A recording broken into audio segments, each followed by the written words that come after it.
Good evening. Welcome to our show tonight. Nowhere to run, nowhere to ride. To the scout. Step on to So right, even Junior can help. Are we this demented as a race? And great fun for the whole family. Because we're not just ordinary people. Cheers. Cheers, man. Well, guys, welcome back to another very special episode of the Static Hour. From the sound of those sirens you heard, and from the homeless man outside with half his ass hanging out, you can tell I'm in Riverside, California, right in front of Back to the Grind. Actually, we're at the back of Back to the Grind. We're at Back to the Grind, yes, sir. And, speaking of which, I'm here with, you all know him, you all love him, Mr. George Ferido. Aloha. What's up? What's cracking? We're here on Thursdays. How does it feel to be here during the day? At 2 p.m.? Yeah. Jesus. This wood is really nice, actually. Hey, look at this. This wood right here, that's nice. I know. You don't really see that at night because it's dark. Okay. Well, Classy back here. It's really nice, man. It's really nice. And there's parking. Mm-hmm. That's the beauty of it, man. There's parking. That's part of my, if I'm accepting an LA show, so, you got to pay for my parking or show me where it's free to park. So I'm not trying to do that. Also, if you're in Riverside, pay for parking. It's expensive if you get a ticket. It's $4 for parking or $41 for your ticket. And that's if you paid on time. Yeah. It's $196 if it's late. Choose wisely, man. Choose wisely. I remember when I first started coming out to out here at Riverside when you guys were still doing it over there. I think the first time I parked right in front. Nice. And that was cool. Nothing happened. Yeah. But then later on, when I parked over by Pixels, a few the other side of the block, someone told me, it's like, dude, you're gonna get a ticket. Don't park there. You're gonna get a ticket. It's like, what? Since when? And then now you have to pay to park on that Pixels parking lot. Oh yeah. Yeah, that was a parking spot. If you couldn't find something here, you can always probably find something out there. But you missed back in the day when it was the Wild West out here. Yeah. Parking sometimes, parking never, parking always. It was crazy when we were doing it at the Hideaway in 2017. I got a ticket for unloading my car. I pulled up because there's that alley right between the Hideaway and Mario's. So I put my bucket right there in that alley, and everything was in my trunk. So we unloaded it. We were setting up. It was maybe parked there for 30 minutes. And Aaron comes running down the street. He's like, George, you're about to get a ticket. There's a guy, you're about to get a ticket. You better go up there right now. I was like, fuck, dude. That's a good homie right there, knows, recognize your bucket, you know what I mean? I got dinged for expired registration and blocking a fire lane. I was like, oh, you're really just out here. Oh my god. Doing the damn thing, officer. I know, you're over here trying to meet your quota. Yeah. Do you know who I am? Even now and then, I was definitely a nobody. It was probably 2 o'clock in the afternoon. It was early. Mm-hmm. I'm around. You know it's not parked there. Come talk to me. Be a person. Speaking of getting tickets and pulled over, on my way over here, I was just telling you that I got pulled over as soon as I left. I'm like, let's go. Got George Ferido on the podcast. Fucking crowd's gonna go nuts. I'm fucking thinking about, and then I get pulled over at the stoplight, going to the gas station. He's like, you know why I pulled you over? I'm like, I told him. I was like, well, what did I do? Because I got the hottest podcast on the block, maybe? I got a hottest podcast right now going on, bro. You recognize me from a show, maybe? It's like, sir, do you know who I am, bro? YouTube. It's in the algorithm. No, I'm kidding. With all the copyright strikes I get, you probably follow my meme page. Yeah, I know. Follow the memes, bro. How much is the ticket for? Fuck, I didn't get a ticket, luckily. He let you out? He let me off. You just wasted your time, though. Dude, wasted my time, so I got here right at 2 o'clock. I was going to come here and set up and fix the exposure and all that stuff. But no, we're good. We got our, I got a iced Americano here. What'd you get? I already had an Americano today, so I couldn't have another one. Yeah, I got a vanilla latte. A hot vanilla latte. Oh, man of culture. Yeah. Back to the Grind got real baristas, y'all. Yeah. Come by and get a coffee. When we first started doing the shows here, I started at the top of the menu, and I got a different thing every time. So I'm almost done with the menu. But you're a man who studies the surroundings and where you work, I mean, I like to... This is clearly a coffee shop, This is a specialty place where they have a different understanding of what is going on between the water and the beans. You see all the little contraptions right there. And they know what they're doing. So it's like there's clearly a craft to this, I'd like to appreciate their craft. Even if like I was just nearby and this was my place to study, I would probably do the same thing. Oh yeah, You know? you see all those students and poets and all that. It's a bohemian grove. You don't burn me once again!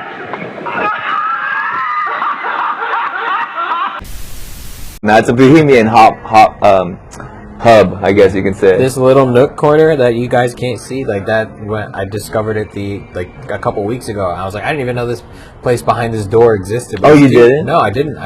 But like I had to get out of someone's way, and then I realized I was standing in a spot that I'd never stood before. I was like, where am I? It's like finding a secret room in a video game, you know what I mean? Or a secret pocket in your backpack. Oh yeah. What the fuck? I've had this thing for months. And then you use it one time, and then you fucking forget about the pack of gum you left there. No, those spots that I find become my money spots. I'll stash like a 20 in there, and then I forget about it. Yeah. It's for emergencies. Now you know, folks. Yeah. Look for the secret pocket in George's. It's my butt. It's his butt. $20 in my butt for anyone willing to find it. Yeah. It's in my butt. Venture wisely, man. No, and that little nook right there, I've when I didn't know what the fuck I was gonna say on stage, I just laid down there and I was like, all right, just kind of self-meditating, just like, what the fuck am I gonna say? Because I don't want to do the same old shit. Because like, I don't know if it's like this for you, but like, I mean, probably not, because you work you do it so much. But I was saying no as a joke, but I realized it's not, just because the duration that I've been doing it, my experience with comedy, I've now realized is different. A lot of other, I mean, it's different in the sense of like you're a different person, Will's a different person, but like also different in the sense of like I really kind of know that I'm doing comedy for that drug, that dopamine of the laugh, so that like I'm still gonna do it for free. Like I'm aware that it is a toxic relationship. I love it, so it is what it is. Yeah, no, it is. I mean, do you ever throw away like some new shit? Because I know a lot of newer comedians. They were like, oh, we're gonna come here, we're gonna try some new stuff, and then you see an actual like audience, you know what I mean? Like the place is packed with people. It's like, oh no, I'm gonna have to give them my A material. And I think you should, because when there's regular people here, I think when there's a regular and any mic in general, when there's regular people, the job comes first. You know, no homo, but there's a Dusty in your hair. Gay! And that's okay, honestly.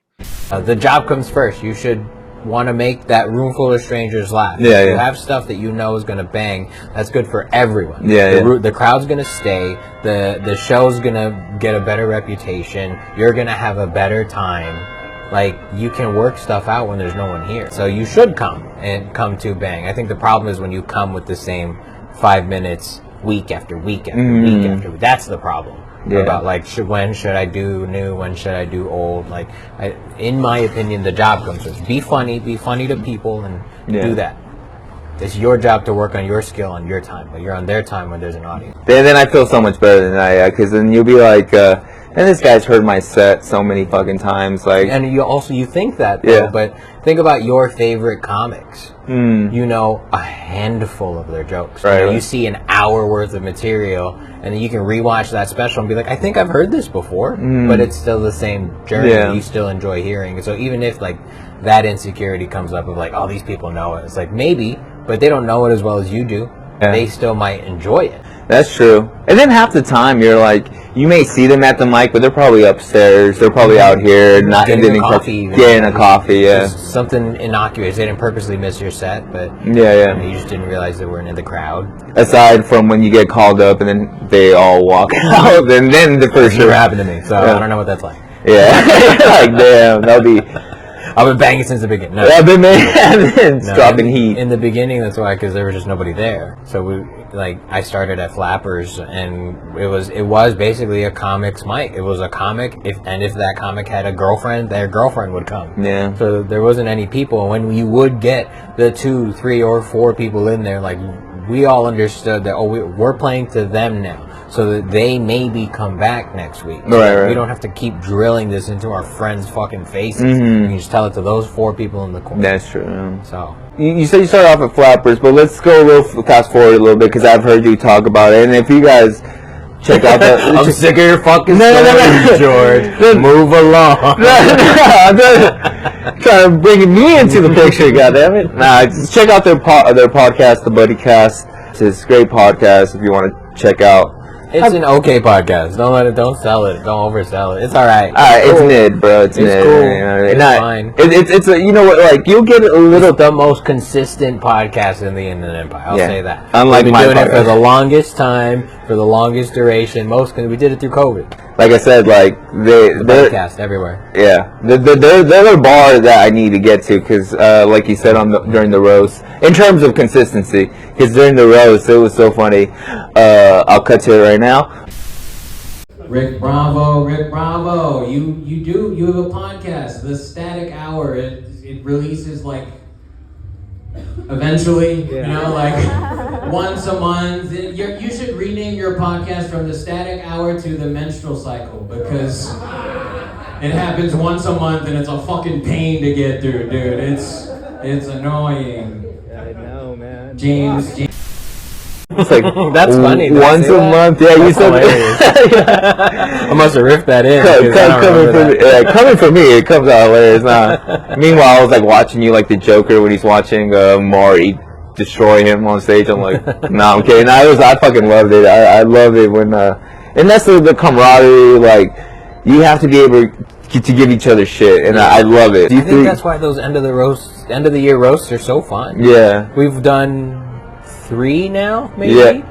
And I think, Yeah. I mean, it started with Aaron Aaron's going Chase. away thing, Mhm. and that ended up just being a roast. And then we did another one between that, and then last one, a couple months. Wow, it's only a couple months ago, huh?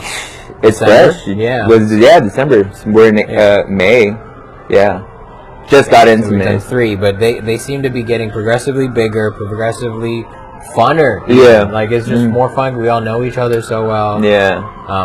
Those are my favorite events. And that's what you get when you just continuously go to a scene. Like if you're gonna be like spreading yourself out, then which you should go check out other places. But you find a place where you can vibe with the people. And like I said, when I first met you, and that's what I wanted to get to. Like when I first met you, it was over at the W when you guys were still holding it out. Do you want me to say that or W? No beef there? I mean, No the beef there? W is important. At least I think in our story because it's kind of where we learned how to make a shitty room into a good room. Oh yeah. You know, like we built those skills of production. We understood like how do we really maximize the space. Yeah. And so that's what we learned at Worthington's. There's no shade there for me. They want to do it.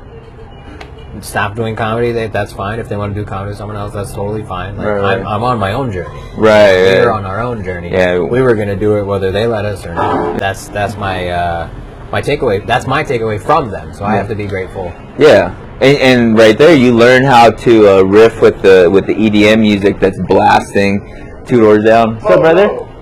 We just You guys are on your show. no, we're just recording. we're We'll just- edit it out. Yeah, no worries. we How are chillin'. you? We My chillin'. bad. I see you no, here all you're the good. time, man. I Yeah, see you all yeah. the time. I don't recognize you. No. I love the honesty. Damn. That's staying in, bro. That's staying in. Also, No, what I was gonna say was when I first met you, and you guys might not. For those who are rather new, I was here a long time. Well, I first came here like in 2021, I believe, and you were behind the bar, and I knew there was an open mic. Actually, my buddy who doesn't do comedy, he was just like, "Oh no, he told me his friend is a stand-up comedian, and to this day, I don't talk to his friend? I don't know who it was, but he's the one that told me because we were going to the placenta. Placenta. I don't know why I say You come from the placenta. Yeah. So we go to the placenta. There you We go. don't do shows there, but they're great people. Y'all Great should check people. them out. Yeah, great food. Food's good, yeah. Good food's good. Long story short, I found out about this mic because my buddy told me, so I brought him along, and the place was packed.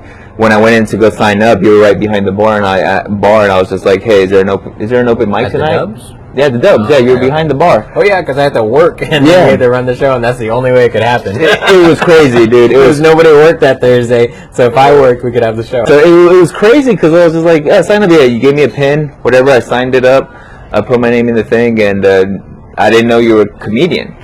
The next thing you know, like I'm up there waiting, and then they say, up next, George Ferido, and I just see you come from the bar, and I'm like, this motherfucker, like this guy is talking to God, dude. And I think you might not remember this, but I was like, dude, like I was kind of I was already doing like comedy for like up to a year to that point, but I were just you doing it before? Ice House. In fact, I would drive to the fucking. I didn't know about Flappers. I think Flappers was done by this point, but I was going all the way to the Ice House, Pasadena, to hopefully get 3 minutes. The first 2 times I went up, and then you like have to buy like 6 drinks to get up though. Something. You're fighting some alcoholics. It was something you have to buy a drink, and then they give you a receipt paper. Yeah, and you write your name on the receipt, right? Every drink you buy, you could throw it in, right? Yeah. So I work at a grocery store, and so we have receipt tape and blank receipt tape. So I went, ripped it up, and I just brought a bunch of paper, and I kept throwing it in. So eventually, they knew. They were like, "This isn't even the same paper, dude. What kind of bullshit is this? This is thermal paper. Like, where's the Ice House watermark, dude?" Yeah, and it was very depressing. It wasn't very depressing, but it was very like when you don't go up. No, the set. Oh, dude, I did the same set twice because I was like, the second time my buddies came along, I was like, oh, I'm gonna do the shit that worked the first time, because the first time I have it on YouTube too, like the first time I did it, so I want to post it, but I was kind of chunkier then. I was like, I don't want people seeing me like that. It's a journey, though. It's a journey. I'm beginning to learn that this new generation enjoys watching the process. Yeah. More. And you sucked more back then. Yeah. And the only reason I fucking continued on, the reason I thought I can keep doing this was because I was a slow build, and then the one joke that I had was like, I hope they fucking laugh. The whole room erupted. I was like, thank God. Like this wasn't the drug. That's the dragon. That was it, brother. That was it. And it was so cool. And then I seen all kinds of people. Like Bruce Gray was hosting, and it was like, I saw Maria Bamford there, like to do an open mic. I was like, holy shit, she's like one of my like comedy heroes, dude. Like as a kid, like she really. I saw Maria Bamford in some like makeshift like stage area in the back of like a laundromat. Really? Like, we had to all kind of line up, and then it was like a sectioned off section that had like elevated seats and stuff, and a spotlight and like music and stuff. It was clearly made for performances, but it was in like the back of a weird laundromat. It was the most Hollywood thing I've ever been to. I was gonna say, yeah. I was there. Jessica Rosas was there. Okay, like, she was in, like 6 people in line, and we kept looking at each other. I was like, I think, and then I was just like, do you do comedy? And she was like, yeah, you're George. I was like, oh, okay. I didn't know. Like, it was crazy. It was such a weird happenstance. Dude, I know. Man, that's crazy. That's Hollywood right there, man. That's the one thing, like, I love about Hollywood, where it's like anywhere in any place. I've done it in backyards. I've done it. I remember the first time I did the open mic at the Ha Ha Comedy Club.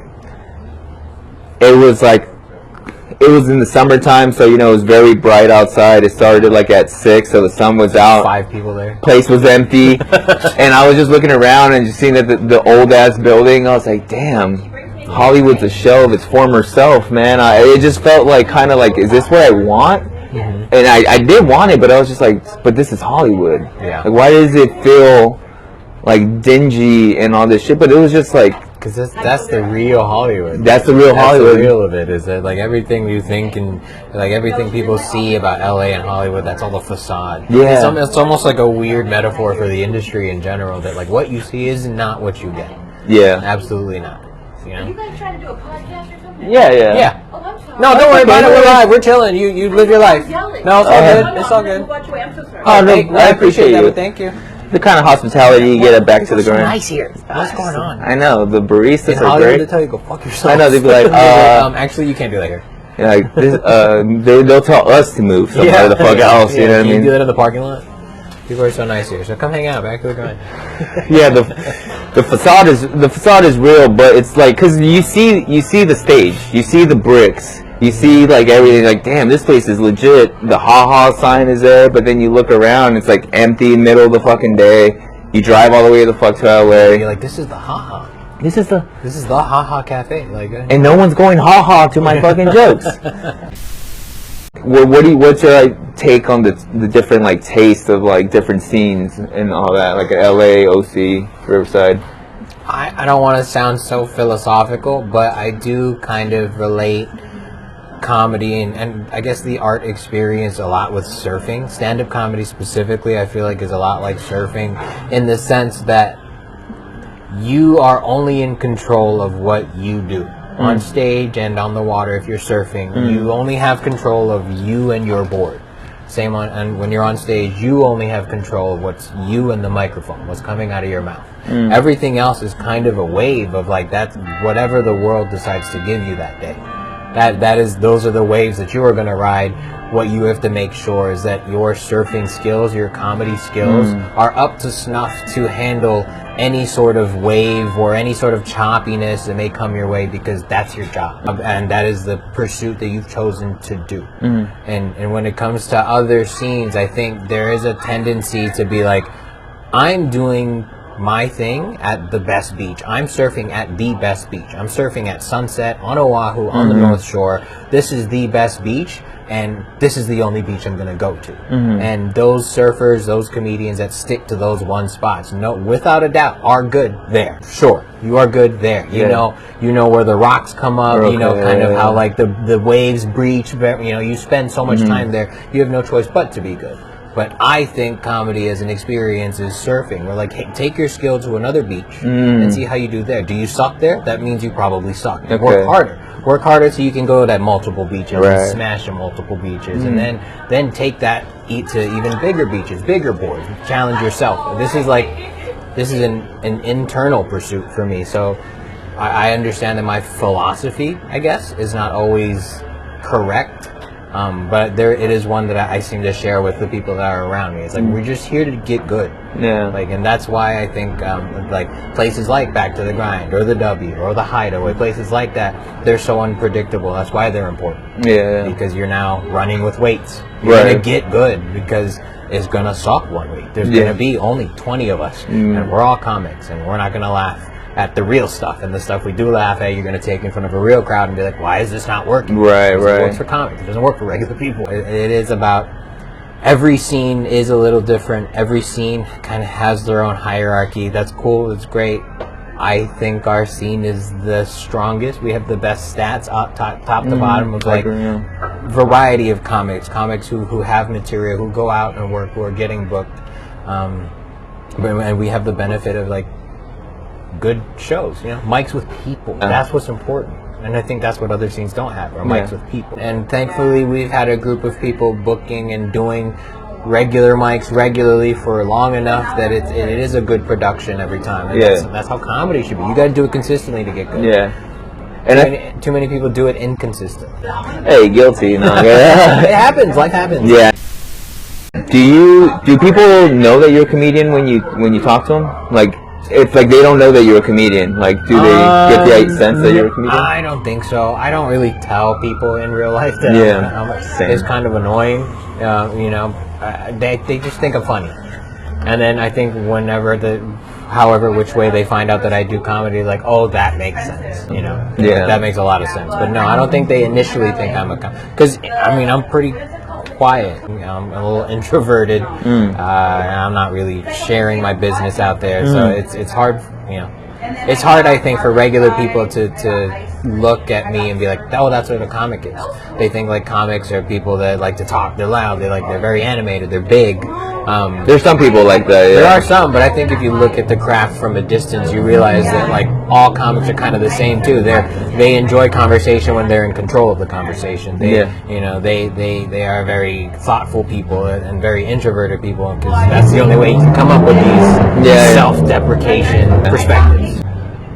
I don't tell people that, like, people aside from like my close friends and family, that I made the mistake of telling them I'm doing comedy my second open mic, because my buddy told me, he's like, tell everybody, tell Gio, tell all your, like, tell them, we'll go to your mic. Fucking 2 of them showed up, and it was just like, dude, now everyone knows I do comedy. So now it's like when I'm talking to them, like, oh, what, you're running your material by me? That's how I feel. Like, they don't say that, but I don't want to take away from like being funny in real life, or just being myself in real life and thinking I'm trying to workshop something, and that's why I don't really tell. My coworkers don't know. No one knows. I mean, I do this shit and I put myself out there. If they find it out, then I know the algorithm is working. Something is getting out there. But until then, I'm just keep it to myself. Like, have your parents or your family seen you do comedy? Yeah, my dad. How long in were you when they first saw you? See, so I started like at the I want to say 2019, 2021. I mean, like, come on. Like in 2020, like 2022, like 2 years ago. Wait, So what? You're 3 years in at that point? yeah, 3 years, maybe 4. I don't know if it was when I did the Escape Craft Brewing in Redlands with Nightwolf Comedy. He put me. It was I don't want to say my first show, but my first like legit show at a place. I'm actually like, okay, I'm gonna bring my family because it was like it was around the time of my dad's birthday, and I was like, you know what, like I need to give him something to be proud of. You know what I mean? So I brought, we had a nice little dinner beforehand, and I was like, all right, get ready for the show. I had my half sister, half brother that I hardly see. I kind of reconnected with them like a few years ago. And so I invited them, and they all saw. And my sister, she's older. She's in her 40s and stuff. And she recorded my set from the side, but with the flash on the whole time. And I'm like, okay, that's a loser. Oh my god! I just upgraded my internet. Y'all. Yeah. I'm excited. What do you got now? I was using whatever, like the gold plan on Spectrum or whatever, so, and then I was like, this is not enough juice because I'm playing Helldivers like regularly. Oh, it's too laggy, right? Yeah. I'm trying to play this shit in high quality, so I needed to open up that data pipe a little bit. I did it today. Damn. I was playing the game. I'm like, oh, this is way better. This game is way better now. I immersed. What's next? The VR set? You think? No, not for me. I don't think. No. I want to like go back to playing like pump paintball. You ever played paintball? Yeah, dude. Like with pumps, it slows the game down, and you have to be more methodical. Wait, I never played pump. I played regular, like, Right. So you have to, like, kind of... The hoppers are smaller. They're like 45 rounds. Sometimes, if you play certain tournaments, they'll only give you, like, 12-round tubes. So you're fucking strapped with shit. tubes, and you gotta reload it. That's like a video game. But yeah, it's those little CO2 canisters, the small ones. And it goes in, like, the handle or wherever, depending on the setup. But it is a... Okay. Like, that's what it is. Damn. One shot at a time. But yeah, I mean, you can bounce them, whatever. Yeah. But it does slow the game down and make it more accessible. I want to try one where it's like musket paintball. So you have to fucking And not pop it. I know, right? I'm like, oh guys, I'm out. I don't know how those guns worked back in the day, but you think if they ever tried to load it, they accidentally just fired it off by accident? No, because you have to ignite it. All the steps are so separate that like you have to move it away to ignite it. Mm-hmm. So I doubt it. Damn. Maybe if they were like smoking a cigarette while loading. Oh, right. Having a muzzle loader. Yeah. Hey, so that guy over there playing the drums, I'm about to get... Maybe that's the shot heard around the world. Maybe somebody's trying to stuff their shit and you're like, oh fuck. They should have like a comedy scene paintball tournament, you know what I mean? That'd be fun. That'd be fun. Yeah. I really enjoy playing paintball. That was probably the first, like, as a fat kid, that was the first real physical endeavor that I chose and was pretty good at. Oh, okay. Because I was doing like riflery in high school, and like I'd always shoot like a little BB gun or pellet gun with my dad and stuff. So I had decent shooting skills. But then when it came to paintball, it was kind of all transferable. Oh, I see. And paintball, Damn, so you came in there like one of those people who's like, yeah, I never done comedy before, but they've fucking been practicing like for hours, and they're like, oh, where the fuck this guy come from? No, I put in some time playing paintball. There was a little fenced off area. It was like a military training zone back home that like they never used, so we just cut a hole in the fence, and there was like a clearing in the brush that we could just kind of like play paintball, and so we would play there like regularly. There was a paintball shop near our house. And we were just unloading money into that dude's pockets. Is this in Hawaii? Yeah. Oh shit, yeah, dude. we were buying like $250 just in paint. Yeah. Paint and can fills, and then if we were doing it like an all day thing, one person would take, like, we all had 2 tanks, so they would take one tank down back, and they would fill up all the tanks, and we'd give them an extra $5. So, everyone who does the tank run makes some money. We were just back there, just. That was the original buddy system, bro. That was the original buddy system. Brat system.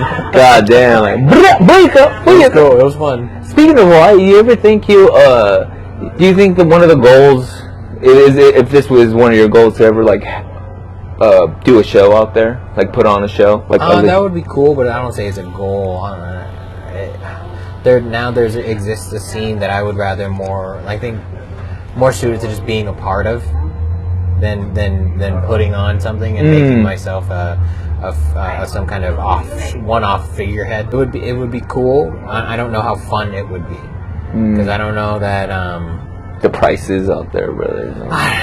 The audience, I think. Like, I know I'm funny. I understand that I've been doing it too long to not know that or accept that I am funny. Yeah. The problem is, like, I left there when I did because there wasn't really a scene. There wasn't really a place to do it, and there was a very specific type of comedy that thrived there, and that's not the kind of comedy I wanted to do. It still exists there, but now that there's a scene, I think it's a little more generalized, but I don't know how the audiences are. The shit that works out there, it's like, do you guys ever get a coconut?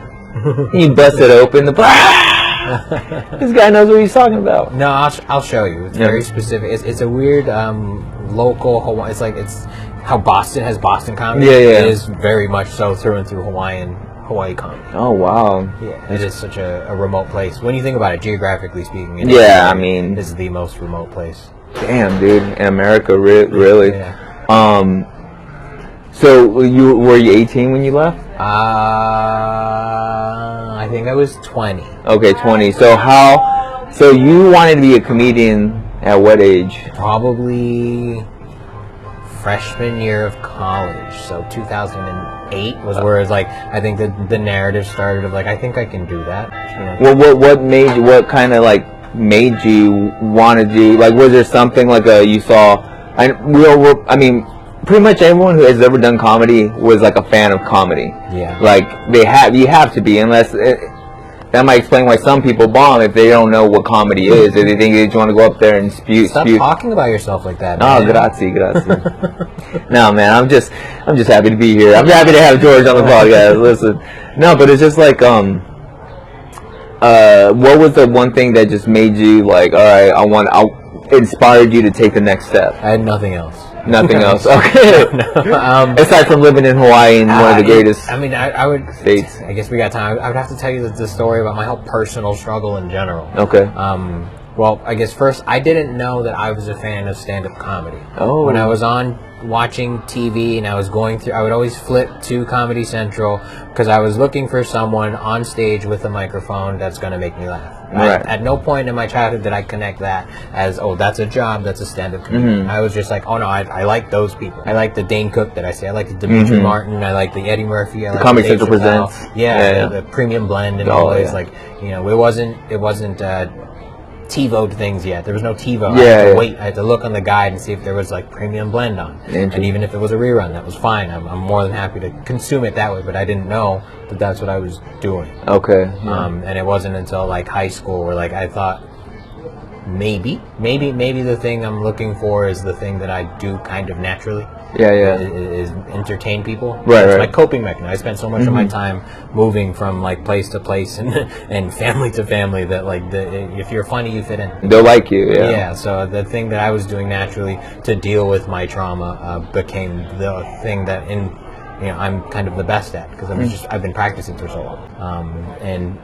But it never really occurred to me till like high school, college of like, oh, maybe the thing that makes me different, I should try and lean into that. I didn't know how.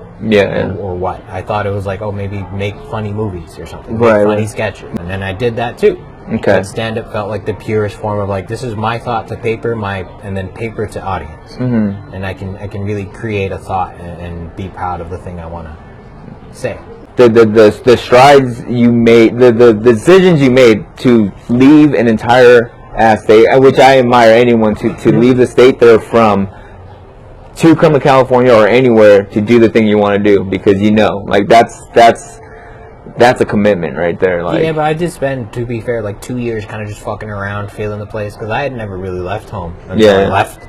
And then sitting in a space where, and then realizing if I drive in one direction for long enough, I could be lost. It was crazy because back home, if I drive in one direction, I just go until I hit the beach into the ocean and turn around. Like there's no getting lost, and it was humbling, I think. Damn. But yeah, I spent 2 years just digging around, working in warehouses, fixing airsoft guns, like there you go, all kinds of crazy shit. Dude, warehouses are so depressing, aren't they? Oh my god! But it's an easy way to pay the bills. It is. You know how to drive a forklift? You can work anywhere. Yeah, I did that when I lived out of state, doing the warehouse thing, and I grew up in California. When I finally came back, I was just like, dude, like I would not be able to do this any other state. Yeah. I mean, I lived in Texas too, but I wasn't nowhere near Austin, and even then, I just don't. I mean, Texas is cool. There's certain spots of Texas, like Austin, obviously, but for me, it's just like, dude, but you're still in Texas. Yeah. Like, yeah. It's like at the end of the day, it's like, nah, dude. Like California is beautiful because it's like I went to go see a band at the Santa Barbara Bowl, and then I just looked up open mics in Santa Barbara, seeing what's available. What you can hit while you're out there. Yeah. I didn't hit anything because it didn't coincide with the days I was there. But it's just like California. I mean, there's Vegas, there's Arizona, there's all these other spots you can hit in this area, and so that's why I feel like California is one of the best places to do it. Now that everyone fucking left, like all the competition left, it's our time to shine. Now that the bar has been Lowered big time, and it has been lowered. I mean. Like I mean, there's a lot of good LA comedians and stuff, but like I don't know, I just never feel like at home in the LA scene. You know what I mean? Obviously, because I'm not from LA, but it's just nobody is from LA though. No one doing comedy in LA is from LA. That's true. And that's the flip of the coin too. Of like you live out here, you started comedy out here. That's very beneficial to you in your comedy career if and when you want to lean into bringer shows. Yeah. Now you have your whole pool of people that you've known for 30 plus odd years or whatever. Now you can be like, hey, that thing that I've been doing, come hang out, come check it out. Yeah. You know, sure, it's a bringer show, but it is beneficial when you can bring those people and those people can bring their people. I can't do bringer shows because I'm like, hey, girlfriend, you want to come to my show? Like, nobody out here knows me. For a long time, nobody knew who I was. So it was you know, I couldn't really lean on that, and I was, to be fair, a little jealous for a very long time. Because I would see people that I was doing comedy with that were like in my class doing bringer shows on stages that I couldn't do because you know, you didn't know anybody. The initial email is, hey, do you have 10 minutes and can you bring 12 people? Not good. No and no, actually. I have 8 minutes and I can bring my girlfriend. That's all. I can bring 10 unhoused people, or like, you know what I mean? But then, you know what I mean? You want to play? You want asses in seats, or do you want asses in seats? And we're talking bare ass. Like I said outside. You're gonna have to give them napkins. You're gonna have to give them napkins, and they're gonna ask for water for sure, some clean water. No, man, that's crazy. Like, that's a whole. I feel like when you go to another scene, it feels like when you're not like a religious person and you go to someone's church, and then you're just like, what the fuck do I do? Like, it's like basketball. You're going to someone else's home court. Oh, yeah. Yeah, but then you don't want to embarrass yourself. Man, you know how many times I've gone to someone else's court and embarrassed myself? You come here with your Riverside aesthetic. No, I just show up. But, like, I've been to, like, Paul Antonio used to run a show at like this outdoor market basically, and it was a cool spot. It was aesthetic. It was very pleasing, and thanks to California weather, it was comfortable. But for the most part, it was a utter failure on my part. I went there later to feature and did much better, but as an open mic, just kind of dropping in, I was like, damn. Oh god. Oh, I'm so glad nobody knows who I am. Man. I know. I gotta change my hairstyle now if I'm gonna do that. Yeah, I know, right? You gotta. That was my twin. Yeah, that's my excuse to lose 15 pounds, bro. Like, you're just jealous because I'm pretty. I know, right? And that's I mean, when I first started, I was a pretty hefty boy, man. I was a pretty hefty boy, and then it was just like I didn't need all the confidence. I could have used without the confidence I brought. You know what I mean? I came in there, I was like, I've done Ice House. I came to like to you guys' show. And I'm thinking, like, all right, just get in there, man, and just, like, start talking. And then, granted, do that, network, but don't be annoying. But my problem was I was also fucking almost blacked out, wasted. You know what I mean? No, that's what I told you. I was like, just stop drinking, dude. Yeah, I had to ask him. I had to ask George, like, what am I doing wrong? Like, first off, stop drinking. You're schwitty right now, dude. That's the problem. You're slurring your punchlines, bro. Oh my God, people just felt they're just getting pity laughs at that point. You know what I mean? But no, I've asked you for advice many times. I think the first time I asked you is like, how do you get great delivery? People ask me advice. I'll be honest, not enough. Not enough. You should. You hear his material? The delivery. His material may not be there, but the delivery. God damn. They're your fans and they don't believe you. I'm telling you, like, if you. I mean, I'm gonna fucking have everyone bombard you with advice. You can, because I think the general advice is the same 5 things. Right. So stop drinking. Nothing new. Lose some weight. Shave that horrible fucking mustache. And simply put, don't be Rick Bravo. Don't be Rick Bravo. Just don't be Rick Bravo. They're golden in his alcoholic days. You know what I mean? Which was cool. Like I knew, like when you told me, you're like, first off, like, just keep doing it. Click, you click. No. I thought that was playing that Back to the Grind. I was like, God dang. I'm gonna leave it in just for fucking copyright be damned. No, but it was just one of those things where I was like, yeah. And then this last time, I was very fucking happy to finally do one of your a buddy system show. Like, honestly, I've been doing it for. I've seen other people get buddy system shows like not even a year in, and it took me. Fuck, was it 21, 2, 3, 4? When did I do your show? Like last year? I don't remember. It was like one. He does so many shows you can't remember, and my set was so forgettable. But it was one of those things where I had done other shows. I've been booked on shows, and I had like a good 15 minutes of like, damn, this is the shit I'm gonna bring to the shows. By the time I finally got to booked on one of the Buddy System shows, bruh, like I brought that same ass material that was like 2 years old. They've heard it before. A lot of people heard it, not the audience, and they heard it and they didn't laugh. But my heart wasn't in it. Like I was like, I'm bringing my best shit, and I came to realize now my newest shit's way better. But I was falling back to like, let me do something that's tried and true and try to do a good show, and I kind of ate myself for that one. But I mean, it's just like, I've seen people do like the A material and it kills all the time, but is there some material where you're just like, fuck, I can't do that no more, my heart's not in it? All of my material. All of it. I'm super over it. Super done.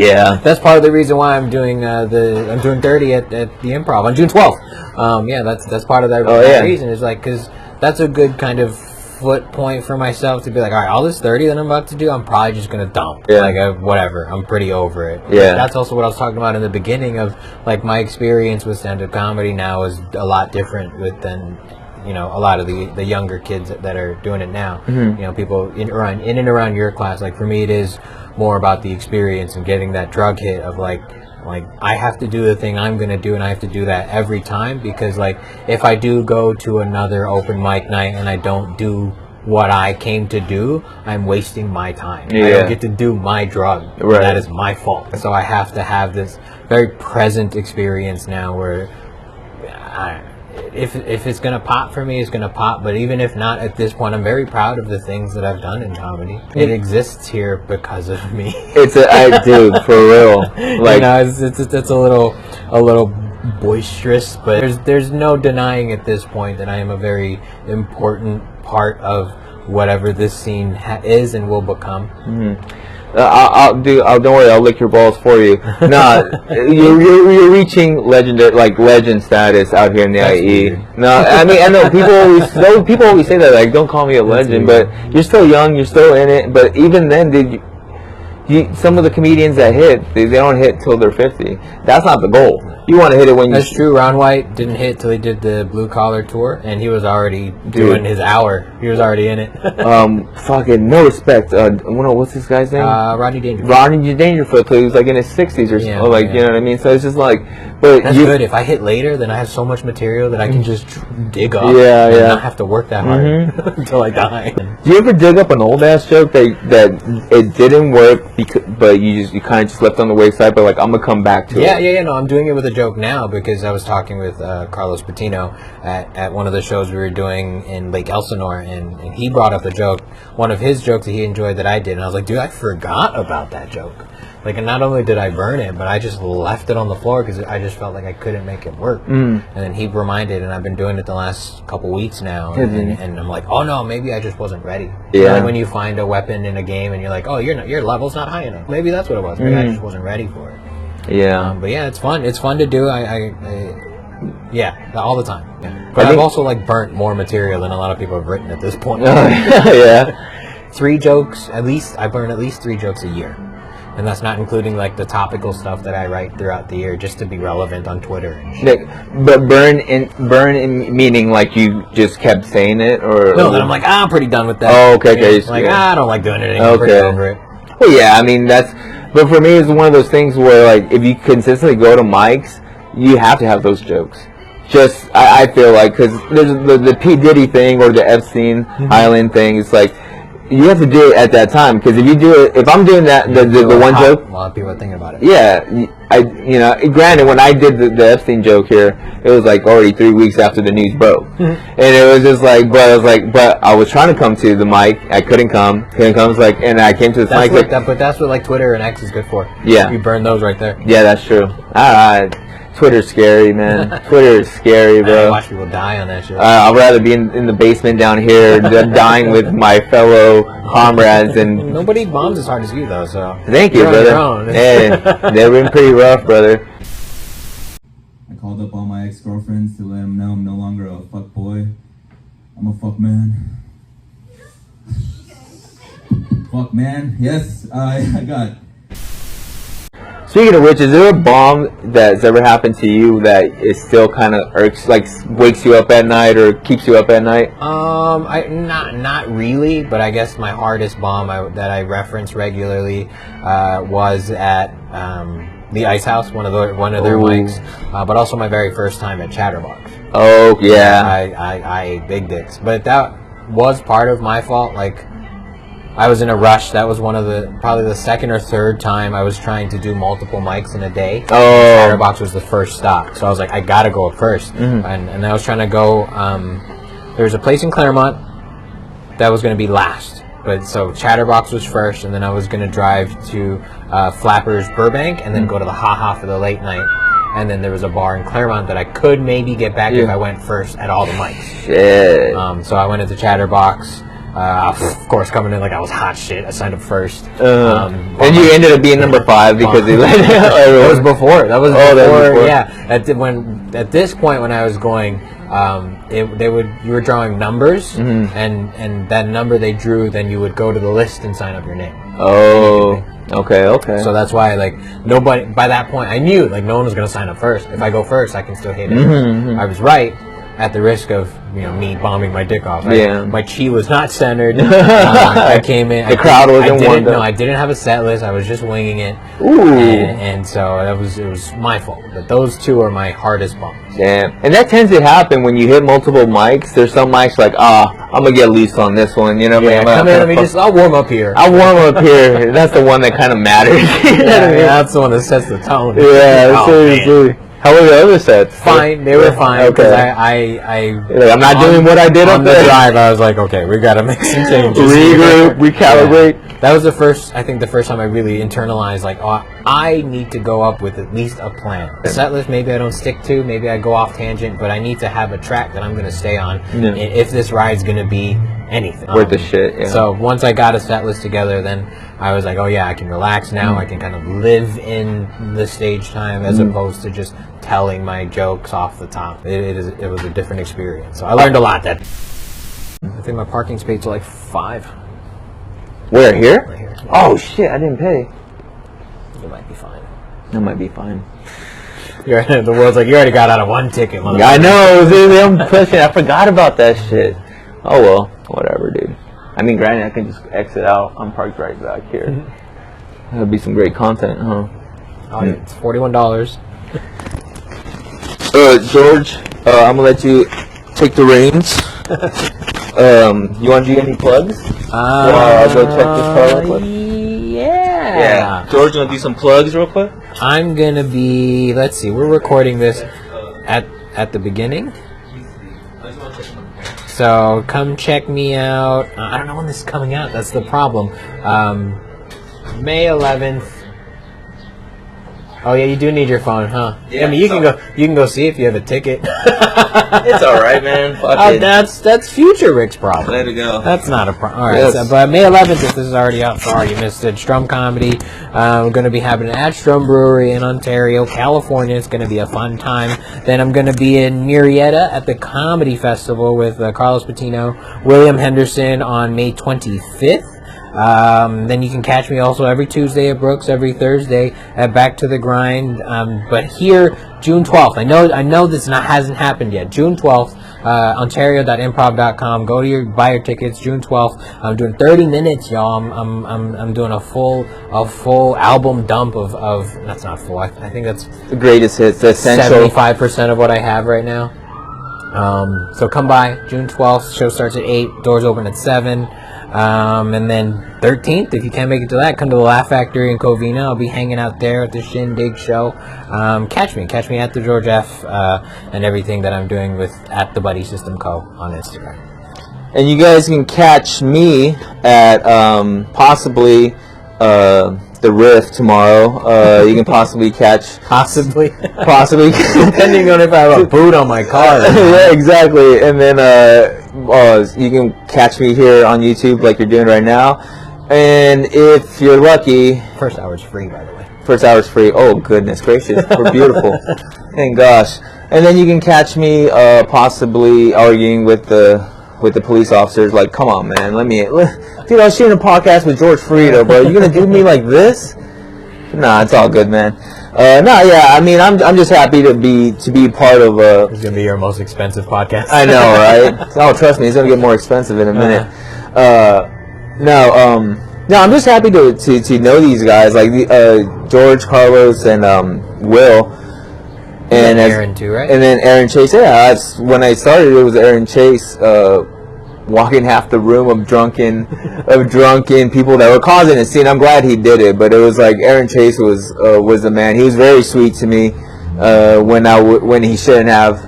You know what I mean? Like I agree. I agree. I was coming in hot with the confidence, like how George came into Chatterbox and shit. Like I came in over here, type of thing. But no, Aaron at the end of the day, he was a very cool guy.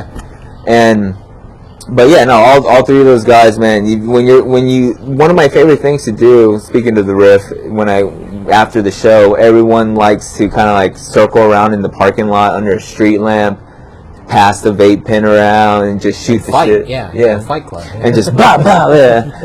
Freaking Will takes off his shirt. He's like, first rule, Fight Club. You have to lick my nipple. You have to lick my nipple. No, not again. Freaking And then Hector Laura steps up. It's like, I'll lick your nipple. He fucking does it, bro. Because Hector Laura is the man. He's on the Buddy System show. Yeah, he's on June 12th on Ontario Improv. He's the host of the festivities. The host. You see him all night. The host with the most. You'll hear him. If you guys aren't at the show, you can hear him when you're shopping in the mall. He's a great, very funny comedian. It's a great. All the homies are on the show. Sandy, C's, Will, Carlos, Nikki. Yeah, it'll be a good time. Nikki, and that's Nikki P. Yeah, it sounds like it's all dudes, bro. Yeah. That happens though. And it's like I tell everybody else, it's not a booking preference. It's demographics, simply put. And that show has always been, and the intention was always to showcase our scene, to showcase the people that are in and around our social circle and are in the local area, because that is the only comedy club in the county. I feel like it's like the audacity and the entitlement of some people that are not part of the scene. Yeah, I think they just don't know. Dude, I don't expect to get booked at the Chatterbox. Like, maybe if someone's putting a show there. Yeah. But also, if I'm not going to the Chatterbox, I don't expect to be booked at the Chatterbox. Yeah. If I'm not going to the Haha, if I'm not going to the Chateau, I don't expect to be booked. Yeah. So, But even if that was the case, like, you know, people reach out to us all the time. Yeah, Is that show us you're hungry? Show me you're hungry. Yeah. I don't want to just be like, hey, do you want to do my show? If you don't want to do the show, If you don't want to lick the nipple, then you're not doing the show, bro. You're not down for Fight Club. Yeah. Say so. Yeah, every Tuesday, the Riff at Brooks Bar in Riverside, bro. No, yeah, and dude.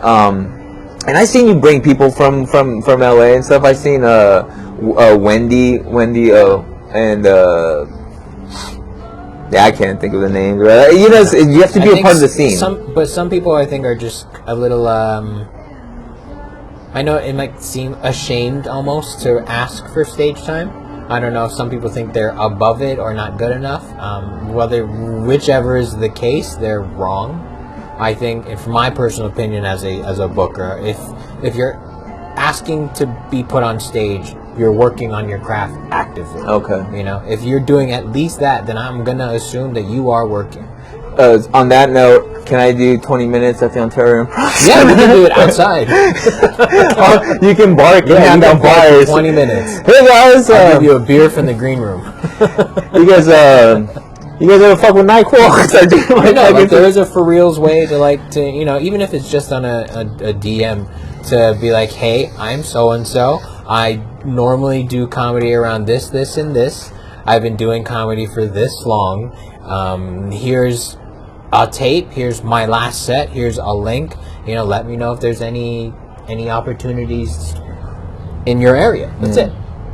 That's a very easy way to reach out. And if you're gonna do that much, more often than not, those people are actively working on their craft. Right. Sometimes that's the gist. Sometimes they're just crazy. Yeah, they're just a little off their rocker. Yeah. But most of the time, the people that are asking are trying to work on their shit. Yeah. Trying to get better. And that's what I'm about. If you're trying to do the damn thing, let me help you do the damn thing. Okay, there you go. Yeah. See, there you go. I mean, if I was in your position, I'd be like, fuck DMs. You have to look me right in my eyes and say, as someone in the scene yourself, do you think the lineup on the 12th is not indicative of kind of like the state of the scene right now? Dude, that is exactly what you just said. That is, we got every single person I've rubbed shoulders with here doing the mic time, standing in the circle.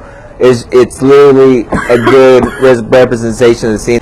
That's the scene. Like, it's almost everyone there is doing the damn thing. Everyone's getting booked on shows, and this is a show to showcase. You see all these guys. They're on the Buddy System show. They're in the Riverside scene. Not only that, you can catch them in LA. You can catch them at the Laugh Factory. Yeah. You can catch them in the Ice House. You know, it's like, dude. It's a great showcase of the comedy and what they're doing. And if you like what they're doing, follow them, and you can see where else they're at. But at the end of the day, you can always catch them here. Yeah. And that's the scene. Like, if you come here on a Thursday night, every single person in the lineup that you see, you're almost 100% you're going to see here. Yeah. At the Riverside Buddy System shows. It's a buddy system show. Like, I don't understand the entitlement of people. You know what I mean? I think we've worked hard to build a reputation, and I think that kind of it stands now. Like, you're calling it a buddy system show. To me, it's just another show. Yeah, I know. You know, because I'm in the forest. I'm not the but like, there is a kind of a reputation of like solidly well-produced shows that are attached to the Buddy System name, but nobody gave that to us. You know, we spent our time at the W. We spent our time at the Getaway. You know. Part of it, Carlos spent his time at Placita learning things so that every show we do is better. Every mic we do is better. I mean, you come to every mic. Like, I'm sure you see me going like, I wonder how we can make this better. Especially when it was over at the W, like just rearranging the seats. The stage was on one side, then it's on straight ahead, then it's to the right. I've seen it in all its different variations. So you finally ended up on the back wall, and even here I see it. Like, you guys are changing the lights every Thursday. I mean, I really liked how it looked. The last time I did it was like the lights were pink. Do you guys switched it up every week? I bring a set of Bluetooth bulbs. That's dope. So like around Halloween, you can make it all red or orange. Or... Probably, yeah. There you go. But it's just Pumpkin. it adds to the production, and when the production is good, when sound quality is good, stage quality is good, lighting is decent, when all of that is in place, then a comedian really gets the opportunity to work on their craft. There's no distractions. There's no variables. It's simple. And so there's no, and I think that's why there's so many good comics coming out of our spaces, because comics like you, comics like me, like I said, we do get the time to focus and just work on your jokes, as opposed to dealing with drunk fucks in the back every time, or no stage or a wireless mic that keeps going out. You guys kind of like the Transformers, because you got three guys that all put on shows by themselves. All you guys know how to host. It's just like a perfect, almost like a Transformer dynamic, where it's just like all you guys are comics, all you guys are out there doing the thing, and you guys all know what you want. And what you guys are comedians, what you guys want is what comedians want. A fucking good stage, the great lighting. It's beautiful down there. Some beer, food, coffee. Yeah, and some laughs. And people. Yeah, I think, again, that's the thing that I think that sets us apart is we work, actively. We work to try and bring people in to be like, come look at what we're doing. I haven't really been to very many mics where the host is outside being like, hey, there's a comedy show. Oh yeah. I could not tell you one off the top of my head that where they're outside every week. Check it out, comedy show. Check it out, comedy show. And I think we've established kind of a culture where like you guys kind of all do it. You're outside, hey, this is a comedy show. Oh yeah, especially when it was back over there, because Aaron Chase would be barking, like, hey, free comedy show inside, free comedy show, and then when he would go inside, I'll be like, all right, well, hey guys, comedy. He's like, I want people. It was very cool, man. Like everyone, me, James out there with his guitar. You know what I mean? It was like we got comedy in tonight. It was very cool, man. And the one thing about your scene and our scene and the scene I like to be a part of and associate with is that everyone wants the show to be good. Everyone's willing to bring people, like you said, people are willing to bark, promote the show. I saw some people, we were at the Brookside, and I was working with Sandy on the roast jokes or whatever. And people were like, "Oh, what are you guys doing? Like, we're comedians. Like, we told them we plugged the show or whatever." And we're like, "Oh, and like, you guys do comedy out here?" Like, yeah, back to the grind, the buddy system. Follow them, go there next Thursday. Like, I think we might go. And it's just like, I'm happy to do it because it's just bringing more eyes to the scene. For sure. So. And we have regulars too. Yeah. Oh yeah, and that was always cool when you see those people that they're not doing comedy. And they're just showing up just some cool weekly. Do something different. Remember, it was that that couple. It was like two girls. I think they're a couple. They would always go like at the W. Yeah, and we have regulars here too now. Yeah? Damn. There's 6 that I've noticed. Okay, cool. 6 different. I think they're 3 couples. Oh, but that's fun, dude. Yeah. That's cool. That tells me that I'm doing something right. People want to come back. That it is different. It's a unique experience, and also like how I'm understanding of this generation of. I guess consumers are kind of okay watching the process. Mm-hmm. They're okay. They like enjoying, like kind of feeling like they're in on the secret almost. Mm-hmm. And I don't know. It's cool, man. I'm on that transitionary generation that part of me doesn't want them to know the secret to the magic trick. Mm-hmm. But I am grateful and supportive. Like I want them to keep coming back and watch me work on this magic. Yeah. So I'm very conflicted in that. Because, like anything can happen. We might get locked up. We might get deported. We might get fucking... Or your car might take a shit, which has happened to me before during my comedy journey. Like, literally took a shit. Dude, I had a flat tire leaving Brooks. Oh, my God. Yeah. Oh, and my car died at Brooks. So, like, yeah, I've had to getting towed and shit. Like oh, my God. After shows, changing tires. That's the life. Yeah. So... in honor of you being on the podcast, I'll give you a choice of... these are both wines I drink. If you ever seen the podcast, I've drinking wine many a times. These are usually what I drink. This is the Pinot Noir, the essential manly wine, and not manly wine, this is the whiskey wine, and then we got the malt. Actually, this might be the Hennessy whiskey, and this is the Hennessy. This is Malbec. This is thicker.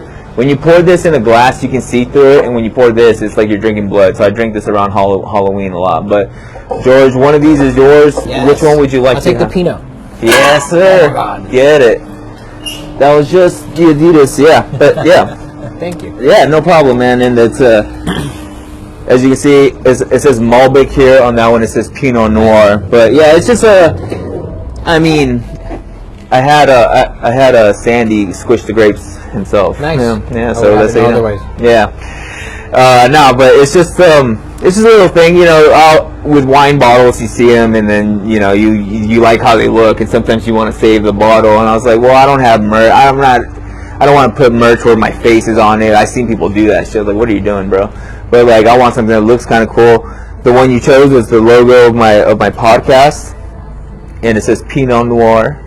But yeah, so that's that one. The other one's just my little logo. But yeah, it's just something something to commemorate. I appreciate that. And you know, save the bottle, and it's a good. I have more where that came from. You know what I mean? So I just figured it's like I don't have time to make a shirt. Who's gonna wear a shirt? No, fuck it. I'll just give out Cool. wine, and that's the shit I drink too. Cool. If you want to know what exactly it is, just I'll message you later. Offline. Yeah, offline. But yeah, no, it's but yeah. So I'm very glad to finally have had you on the podcast. Thanks for having me on the podcast. Absolutely. Look forward. Follow the Buddy System on Instagram. And what is it on YouTube? Buddy System Co. or the I believe it's the Buddy System Co. Maybe the Buddy System Comedy. I don't know. Follow the Buddy System on Instagram.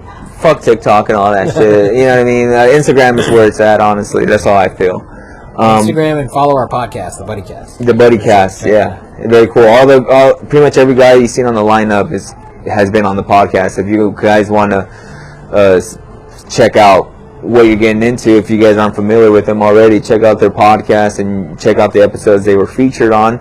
It's a very funny podcast. These guys are out here doing it. It's a cool scene. Come here and just check it out and do your comedy. It's a great place to do comedy. It goes without saying, man. People are noticing and recognizing, and I've seen the process. Every year is another fucking, like, I think this past year you guys took 3 steps as opposed to 1 step. You know what I mean? I hope so.